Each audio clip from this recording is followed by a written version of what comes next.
Pendengar terkasih, berjumpa kembali dalam podcast mengenal Kitab Suci Perjanjian Baru bersama saya Pendeta Novita Rismayanti Pesireron. Sekedar mengingatkan, episode pertama kita sudah belajar untuk memahami pengantar dari 4 Injil, dan kita pada kesimpulan bahwa ketika nanti kita akan membaca dari 4 Injil dan teksnya berbeda satu dengan yang lain, maka kita akan mengatakan semuanya benar jika dipahami demi keselamatan yang dilakukan melalui karya Tuhan Yesus Kristus. Itu dalam episode yang pertama. Kemudian dalam episode yang kedua kita sudah masuk dalam pengantar Injil Markus. Dan dalam pengantar Injil Markus, sekedar mengingatkan kembali bahwa kita sudah mencoba memahami Injil Markus yang utama, yang menjiwai seluruh tulisannya. Pesannya itu tersimpul dalam Markus pasal 1 ayatnya yang pertama. Inilah permulaan Injil tentang Yesus Kristus, Anak Allah. Ini pesan utamanya yang kemudian dijabarkan dalam 16 pasal yang ada. Bahkan kemarin juga dalam episode terdahulu kita sudah mencoba untuk membaca dan memahami siapa Markus melalui tulisan-tulisan, baik itu surat-surat Rasul Paulus, kisah para rasul, dan surat Petrus. Di sana kita bisa membaca tentang siapa sebetulnya Markus. Kita akan masuk dalam episode kali ini untuk melanjutkan masih di seputar pengantar pada Injil Markus. Kita akan masuk untuk melihat bahwa mendengar terkait dengan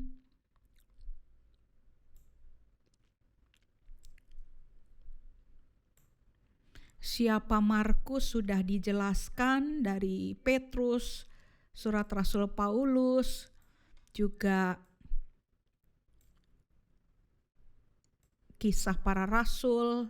Dan sekarang kita akan mencoba memahami lingkungan seperti apa yang melatar belakangi tulisan Markus. Ini penting juga untuk menjadi pengenalan kita terhadap kitab suci Perjanjian Baru. Lingkungan atau tempat atau situasi dan waktu merupakan hal penting untuk dipahami. Dalam hal ini, dalam Injil Markus tentu saja. Kita akan membaca Markus pasal 7 ayatnya yang ketiga. Saya mengajak kita untuk membuka Alkitab kita. Kita akan membaca Markus 7 ayatnya yang ketiga.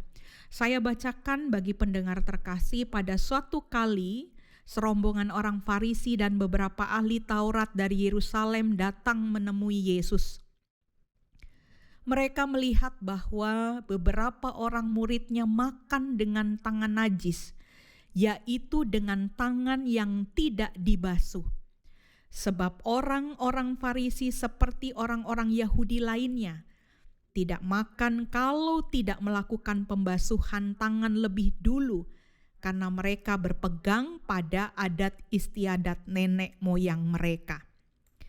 Dari percakapan ini dapat disimpulkan bahwa soal pembasuhan tangan menjelaskan tentang adat istiadat yang berlaku terkait hal yang najis.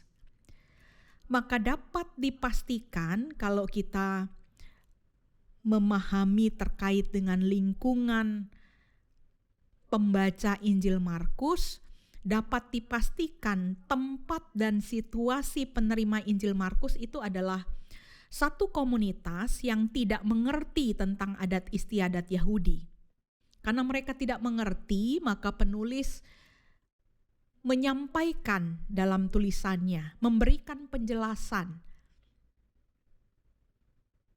Dan penjelasan itu disampaikan untuk memberikan pengertian kepada pembaca yang merupakan orang-orang yang tidak mengerti adat istiadat Yahudi. Kalau kita mencoba membaca dari Injil Markus pasal 8 ayat 34,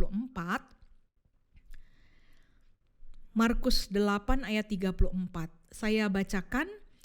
Lalu Yesus memanggil orang banyak dan murid-muridnya dan berkata kepada mereka, "Setiap orang yang mau mengikut aku, ia harus menyangkal dirinya, memikul salibnya, dan mengikut aku." Ini merupakan percakapan tentang menyangkal diri dan kemudian memikul salib dan mengikut aku. Kalau hal ini disampaikan berarti ada pemahaman di balik kata-kata tersebut, situasi dan keadaannya, bahwa komunitas pembaca Injil Markus adalah orang-orang yang sedang mengalami penganiayaan dan penderitaan. Ya, maka penulis menyampaikan soal menyangkal diri, soal memikul salib, soal mengikut aku. Itu kalau kita mencoba memahami kembali keadaan dan situasi pembaca Injil Markus. Kemudian masih kita akan mencoba melihat teks yang lain. Dalam Injil Markus pasal 13 ayat 29 sampai dengan ayat 30. Kita akan mencoba memahami apalagi situasi seperti apa, suasana seperti apa yang merupakan latar belakang dari pembaca Injil Markus. Markus 13 ayat 29 dan 30. Demikian juga, jika kamu lihat hal-hal itu terjadi, ketahuilah bahwa waktunya sudah dekat, sudah di ambang pintu. Ayat 30, aku berkata kepadamu, sesungguhnya angkatan ini tidak akan berlalu sebelum semuanya itu terjadi. Ini pernyataan yang membicarakan tentang kesudahan waktu yang sudah dekat, atau biasa yang kita sebut sebagai akhir zaman. Artinya pembaca Injil Markus yang sedang ada dalam penderitaan, kalau tadi kita membaca pasal 8 ayat 34, mereka sedang mengalami yang namanya keputusasaan. Mereka yang menderita pasti akan mengharapkan bahwa penderitaan mereka tersebut akan segera selesai. Berarti kalau kita mencoba memahami Markus 13 ayat 29 dan ayat 30, di balik teks ini ada sebuah harapan, ya, ada sebuah kerinduan tentang hadirnya penyelamat yang akan datang dalam waktu yang dekat. Ini situasi pembaca Injil Markus, sekalipun memang realitanya sampai hari ini yang disebut akhir zaman, atau dalam kalimat lain kesudahan waktu itu juga belum datang atau belum terjadi. Ya, maka dari beberapa teks ini, pendengar terkasih, kita dapat menyimpulkan seperti apa situasi, keadaan, latar belakang pembaca Injil Markus adalah sebuah komunitas yang pertama. Komunitas pembaca Injil Markus itu komunitas yang tidak memahami soal adat istiadat Yahudi. Maka perlu dijelaskan dengan teks yang tadi sudah kita baca. Mereka adalah kelompok yang sedang menderita penganiayaan.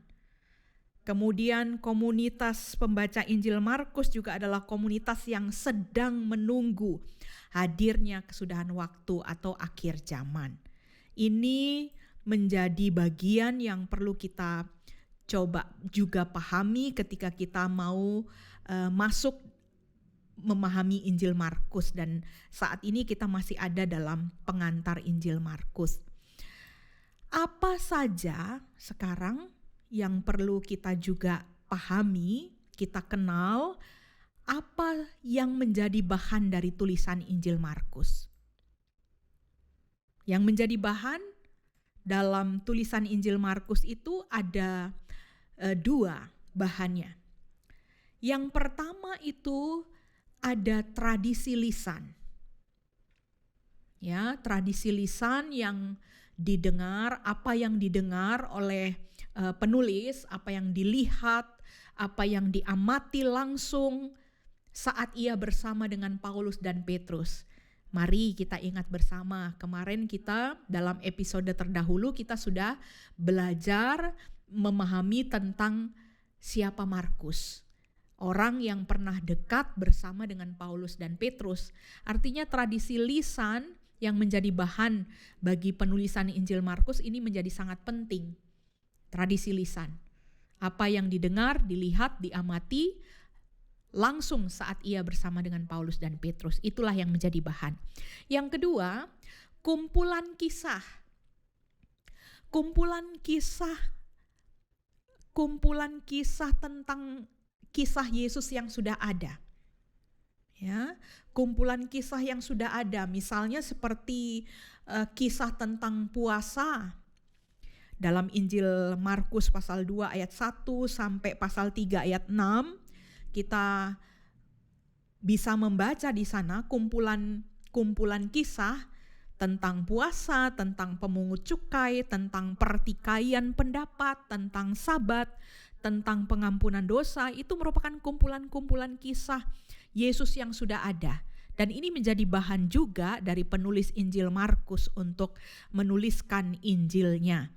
Dan kemudian kalau kita mencoba membaca pasal 4 dari ayat 1 sampai dengan pasal 3 ayat 4, itu ada juga kumpulan-kumpulan perumpamaan. Ini menjadi bahan juga dalam penulisan Injil Markus.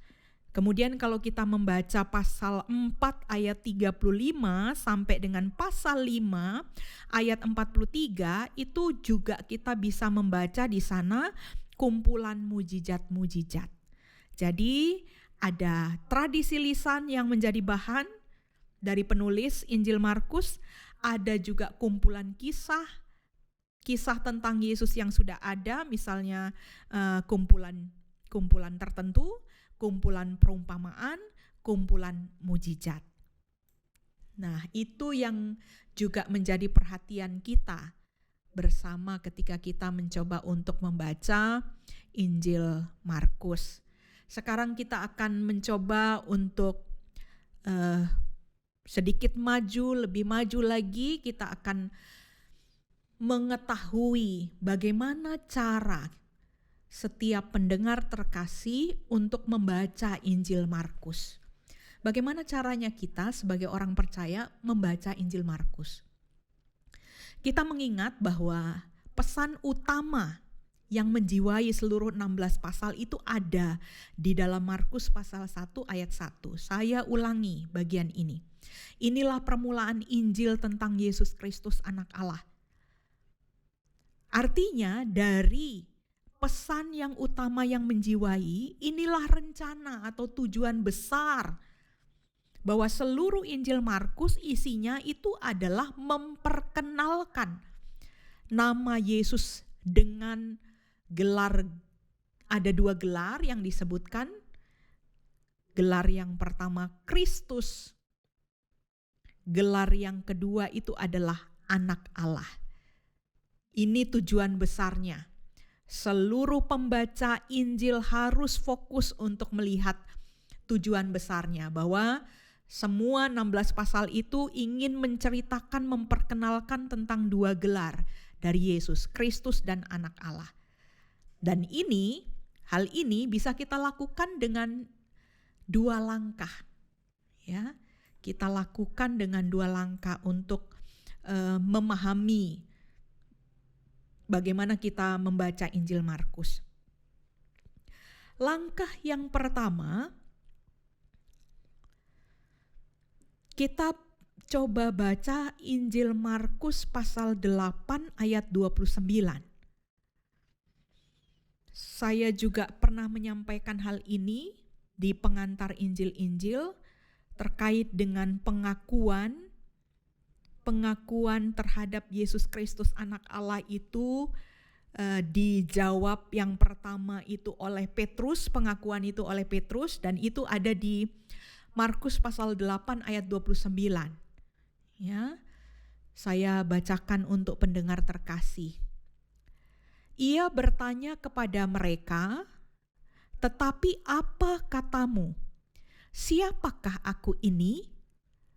Maka jawab Petrus, "Engkau adalah Mesias." Ini kesimpulan pertama, ini pengakuan pertama yang disampaikan menjawab tentang apa yang menjadi rencana atau tujuan besar dari seluruh Injil Markus. Dijawab oleh Petrus, "Engkau adalah Mesias." Teks Markus menunjukkan Yesus itu sama dengan Kristus dalam bahasa Yunani dan Mesias dalam bahasa Ibrani yang artinya yang diurapi. Ya, ini kesimpulan pertama. Dalam teks Markus, Petrus menjawab, "Engkau adalah Mesias." Penulis Markus ingin menunjukkan bahwa Yesus itu sama dengan Kristus dalam bahasa Yunani, sama dengan Mesias dalam bahasa Ibrani yang artinya yang diurapi. Pengakuan Petrus Yesus adalah Mesias ini walaupun dengan latar belakang pemahaman konsep Mesias dalam Perjanjian Lama, ini juga perlu kita pahami, kita kenal, pendengar terkasih, bahwa konsep Mesias dalam Perjanjian Lama yang dipikirkan oleh umat Israel terkait dengan Mesias yang diurapi itu adalah Mesias yang akan mengalahkan musuh. Mesias yang dipikirkan oleh umat Perjanjian Lama itu adalah Mesias yang berkuasa, Mesias yang akan menang, Mesias yang akan membebaskan dari penderitaan. Dan inilah yang juga dipahami oleh Petrus ketika menjawab, "Engkau adalah Mesias" dalam pasal 8 ayat 29 Injil Markus. Hal ini tentu saja berbeda dengan Yesus yang ditampilkan oleh Injil Markus. Jadi ada yang ingin disampaikan oleh penulis Injil Markus terkait dengan kesimpulan pertama, Kristus, Yesus adalah Kristus dan anak Allah. Kesimpulan Injil Markus bahwa Mesias yang sengsara, Mesias yang menderita demi dosa-dosa kita. Dan ini berbeda dengan pengakuan Petrus. Apa yang disampaikan oleh penulis Injil Markus adalah Mesias yang sengsara, bukan Mesias yang berkuasa, bukan Mesias yang menang yang dipahami dalam persepsi umat Perjanjian Lama. Mesias yang menderita demi dosa-dosa kita. Itu cara membaca Injil Markus dalam kesimpulan yang pertama. Kemudian cara yang kedua, kesimpulan yang kedua adalah yang dapat kita baca dalam pasal 19 ayat 39 Injil Markus. Injil Markus pasal 19 ayat 39. Mari kita membuka dan membaca kitab suci kita. Saya bacakan Markus 19 ayat 39. Waktu kepala pasukan yang berdiri berhadapan dengan dia melihat matinya, demikian berkatalah ia, "Sungguh orang ini adalah anak Allah."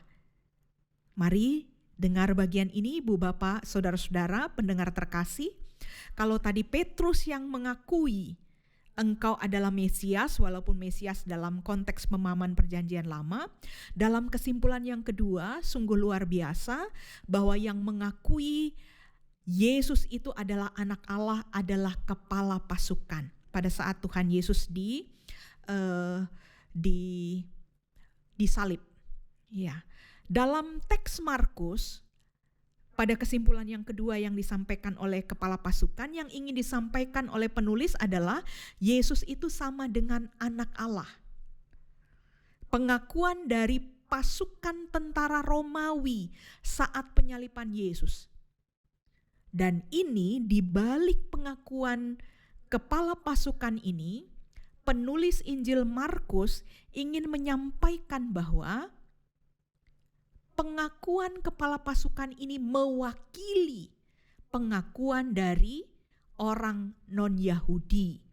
Orang-orang non-Yahudi ternyata mengaku melalui pernyataan dari kepala pasukan dalam penyaliban Yesus bahwa Yesus itu adalah anak Allah. Ini dua cara kita untuk membaca Injil Markus dalam kerangka pesan utama yang muncul di pasal 1 ayat yang pertama. Yesus itu Kristus, gelar yang pertama, dan Yesus itu adalah anak Allah. Kita sudah bisa mencoba memahaminya. Sekarang kita akan berlanjut untuk memahami bagaimana proses Markus memperkenalkan Yesus Kristus itu sebagai anak Allah. Ini proses yang tidak mudah kita untuk memahaminya, pendengar terkasih. Oleh karena itu secara pelan-pelan mari kita mencoba untuk memahami proses Injil Markus memperkenalkan Yesus Kristus anak Allah. Markus memperkenalkan Yesus sebagai yang bersabda. Bersabda berarti yang memperkatakan banyak hal, ya. Jadi Injil Markus ingin memperkenalkan Yesus itu yang bersabda, yang mengatakan banyak tentang perumpamaan, tentang pengajaran-pengajarannya, dan berkarya. Ya, kalau bersabda itu terkait dengan perkataan-perkataan yang keluar dari pengajaran Yesus, sedangkan kalau memperkenalkan Yesus dalam karyanya, berarti penulis Injil Markus menjelaskan apa yang dikerjakan oleh Yesus. Kita akan langsung membaca contoh supaya memudahkan untuk memahami. Bersabda, memperkenalkan Yesus sebagai yang bersabda dan yang berkarya. Terkait dengan bacaan Injil Markus pasal 2 ayat 1 sampai 12. Kisah orang lumpuh disembuhkan. Karyanya di mana? Karyanya jelas. Tuhan Yesus melakukan penyembuhan terhadap orang lumpuh. Itu karya. Nah, sekarang bagaimana Injil Markus memperkenalkan tentang Yesus yang bersabda?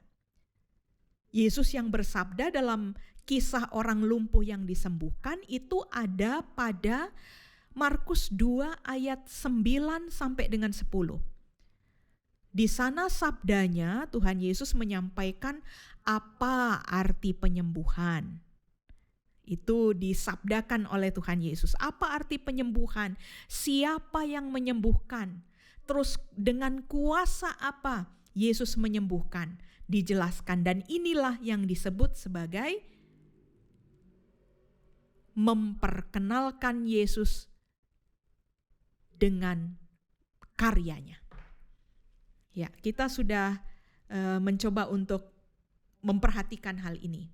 Apa yang menjadi proses Injil Markus memperkenalkan Yesus Kristus.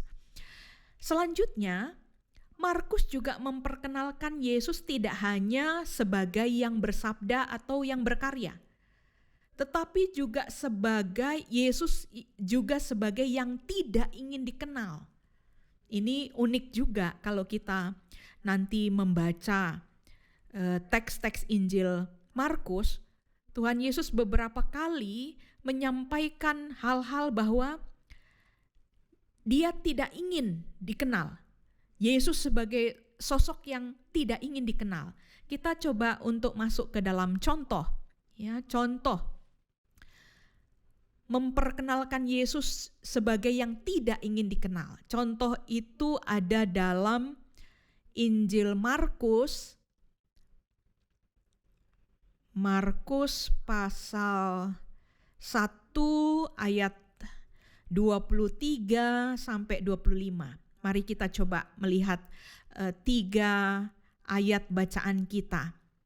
Bagaimana Injil Markus melakukan proses bahwa memperkenalkan Yesus sebagai yang tidak ingin dikenal itu. Kita baca ya bersama-sama. Pada waktu itu di dalam rumah ibadat itu ada seorang yang kerasukan roh jahat. Orang itu berteriak, ayat 24, "Apa urusanmu dengan kami, hai Yesus orang Nazaret? Engkau datang hendak membinasakan kami? Aku tahu siapa engkau, yang kudus dari Allah." Ayat 25. Tetapi Yesus menghardiknya, katanya, "Diam, keluarlah daripadanya." Apa yang ingin kita coba pahami dari teks yang 3 ayat tertulis ini? Tentang bagaimana Markus memperkenalkan Yesus juga sebagai yang tidak ingin dikenal. Dalam kisah Yesus mengusir seorang yang kerasukan roh jahat, ternyata yang kenal Yesus pertama itu adalah roh setan. Roh setan itu yang menyebut Yesus pertama sebagai orang Nazaret. Pertama disebut sebagai orang Nazaret, ya. Namun ada sebutan yang naik, ya, makin naik, bahwa pemahaman yang tadinya hanya menyebut Yesus orang Nazaret kemudian berubah. Menyebut Yesus sebagai yang kudus dari Allah. Ini kan ada perubahan yang sangat luar biasa. Dari hanya menyebut Yesus sebagai orang Nazaret, Yesus ya banyak waktu itu nama orang namanya Yesus, dan Yesus khusus orang yang dari Nazaret, tapi kemudian Yesus yang kudus dari Allah. Ini contoh kalau kita melihat bahwa Yesus juga sebagai yang tidak ingin dikenal. Contoh selanjutnya, kita masih ingin memahami contoh lain. Bagaimana dengan bunyi Injil Markus pasal 3 ayat 11 sampai 12.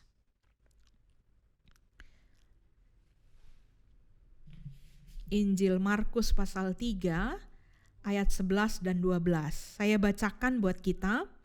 Bila mana roh-roh jahat melihat dia, mereka jatuh tersungkur di hadapannya dan berteriak, "Engkaulah anak Allah." Ayat 12, tetapi ia dengan keras melarang mereka memberitahukan siapa dia. Jadi ketika banyak orang mengalami kesembuhan pada saat itu dan roh jahat semuanya kalah oleh Yesus, justru dalam kisah Markus 3 ayat 11 sampai 12 ini justru Yesus dengan keras melarang orang memberitahukan siapa dia. Ini kan sesuatu yang aneh. Di satu pihak, pendengar terkasih, kalau kita coba memahami, di satu pihak Yesus ingin diperkenalkan, namun di pihak lain Yesus melarang keras. Dan dari sini kita pasti akan bertanya, apa sebetulnya makna di balik dari proses Markus memperkenalkan Yesus sebagai yang tidak ingin dikenal? Tentu saja dalam hal ini pembaca kisah dibawa, ya, Bapak Ibu dan saya, ketika kita nanti akan kembali lagi membaca Injil Markus, sebetulnya kita sedang dibawa dalam rasa keingintahuan yang lebih dalam. Kita pembaca itu ketika membaca Injil Markus penasaran, ya, penasaran sehingga kita mau bertanya dan mau membaca, mau mendapatkan pesan-pesan dan pertanyaan-pertanyaan lebih lanjut akan kita sampaikan. Ini sebuah hal yang baik untuk seseorang yang ingin mengenal kitab suci, terus mempertanyakan, terus penasaran, dan memunculkan banyak pertanyaan, dan kemudian ingin terus membaca dan merenungkannya. Itu Ibu Bapak, Saudara pendengar terkasih. Kita sampai di sini dulu untuk sesi ini, dan kita akan lanjutkan ke minggu depan.